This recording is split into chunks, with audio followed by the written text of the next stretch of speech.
पूरा परिवार करेगा, संपूर्ण परिवार तुम्हारी कमाई का भोग करेगा। भले तुम कमाए जाओ, भले तुम मोबाइल भले 10,000 का मत लो, परंतु तुम्हारा बेटा 10,000 का मोबाइल लेगा, ये निश्चित है। तुम 8,000 के कपड़े मत लो, पर तुम्हारे घर के बेटा बहू 8,000 के कपड़े लेंगे, ये निश्चित है। तुम 2,000 का जूता चप्पल मत लो, पर तुम्हारे घर के बच्चे 2,000 का जूता चप्पल लेंगे, ये निश्चित है। तुमने कमाया और कमाई का भोग तुम करो मत करो, तुम्हारी वो कमाई का भोग पूरा परिवार करेगा। पर इतना याद रखना कि कैसे तुमने कमाया, उस कमाने में क्या कर्म करा, उस कर्म का भोग तुम्हें मरने के बाद भोगना तो पड़ेगा ही, ये निश्चित है। कोई दूसरा नहीं भोगता है, कोई दूसरा भोगना नहीं है, भोगना आपको है। मत बुरे कर्म कर वरना पछताएगा, भगवान की आंखों से तू बच नहीं पाएगा, तो बच नहीं पाएगा।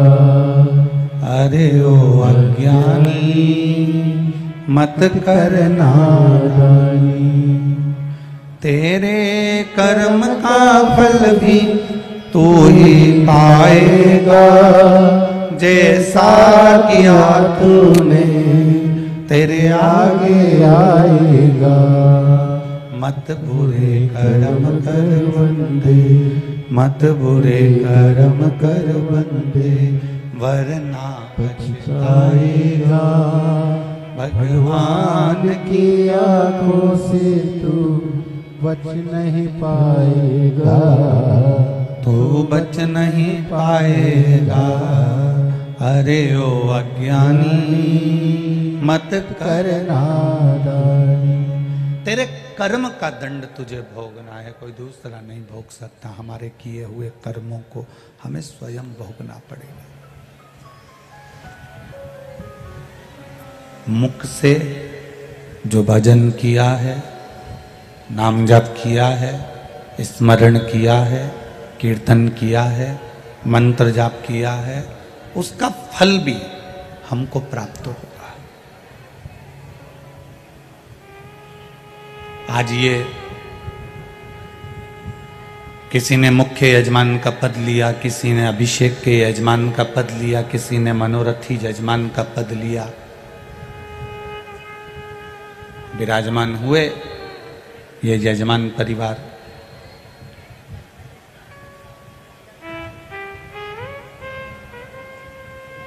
समिति इनको कुछ दी ना दी,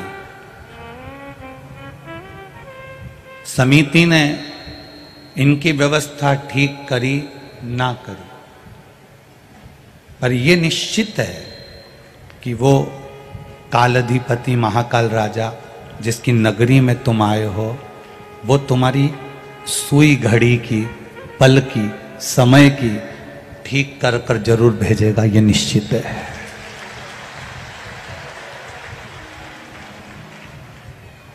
कथा करवाने वाला महाकाल राजा है, कथा करने वाला महाकाल राजा है, और कथा सुनाने वाला महाकाल राजा है, और कथा सुनने वाला महाकाल राजा है, कोई दूसरा नहीं है।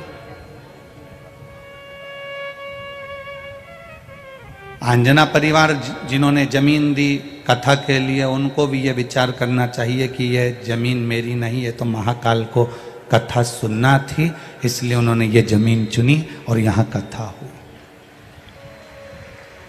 यजमान परिवार जितने भी हैं उनको ये विचार करना चाहिए कि ये कथा करने की सामर्थ्यता, ये कथा करने का वैभव, ये कथा करवाने का जो बल है, धन है, वैभव है, ये कहीं मेरे महाकाल राजा ने दिया होगा, या मेरे माता पिता या पूर्वजों का कोई आशीर्वाद हुआ होगा, तब जाकर उज्जैनी में हम कथा के यजमान बने,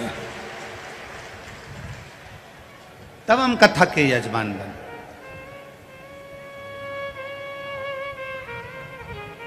किसी की सामर्थ्यता नहीं, आज चैत्र की पूर्णिमा हो जाएगी, बैसाख लग जाएगा। बोलो सही? अब जरा विचार करना, कभी जिंदगी में तुमने नहीं सोचा होगा कि बैसाख का स्नान मां क्षिप्रा की गोद में और शिव महापुराण की कथा भूतो न भविष्यते जिंदगी में नहीं मिल सकती।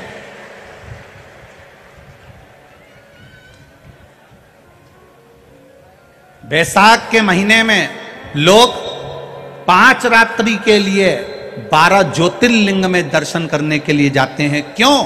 क्योंकि बैसाख के महीने में अगर जिस पवित्र नदी में हम स्नान करते हैं, जिस नदी के अंदर हम स्नान करते हैं और स्नान कर कर अगर भूल से भी बाहर निकलते हैं और निकलने पर भी अगर हमारे शरीर की एक बूंद भी जमीन पर गिरती है तो वहां जो कंकर रहता है वो शंकर के रूप में पूज्यमान हो जाता है। इतना पवित्र बैसाख महीना।